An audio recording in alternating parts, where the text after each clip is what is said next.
আমি নামাজ পড়ি এবং হস্তমৈথুনের ও বদভ্যাসে অভ্যস্ত। আমি চেষ্টা করি এমন এই জঘন্য পাপ থেকে নিজেকে বের করতে, কিন্তু যতবারই অপরাধ করি ততবার চেষ্টা করি এবং তওবা করি। শাইখ দয়া করে বলবেন আমি কি নিজেকে কিভাবে পাপ থেকে বিরত রাখতে পারবো?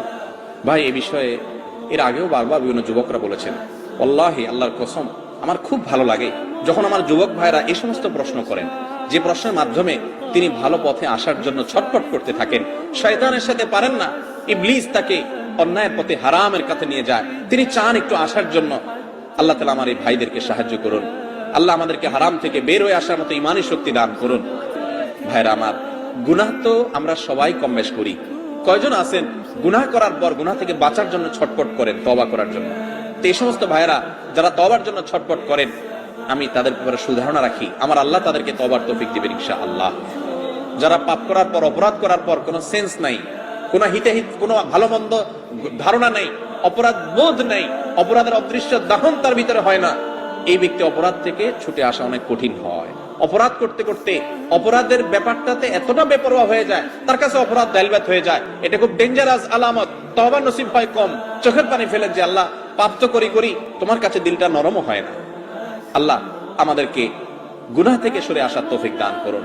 হস্তমৈথুনের এই গুনাহের সাথে আমাদের অনেক ভাইরা জড়িত, অনেক ভালো কাজ আছে, কিন্তু এখান থেকে বাঁচতে পারে না।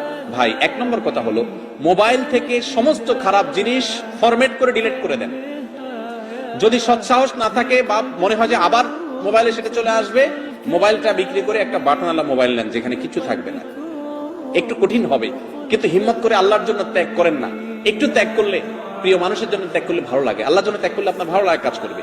এর পাশাপাশি নির্জনতা অবলম্বন করবেন না। হস্তমৈথুন যারা এই বদভ্যাসে অভ্যস্ত হয়, নির্জন কক্ষে থাকলে তখনই বদভ্যাসে অভ্যস্ত হয়। নির্জন থাকবেন না, বন্ধু বান্ধব, মুরব্বী এবং বাপ মা, ভাই বোন সবার মধ্যে থাকবেন। একাকিত্ব অবলম্বন করবেন না, কারণ একাকিত্ব হলে শয়তান এটা করা।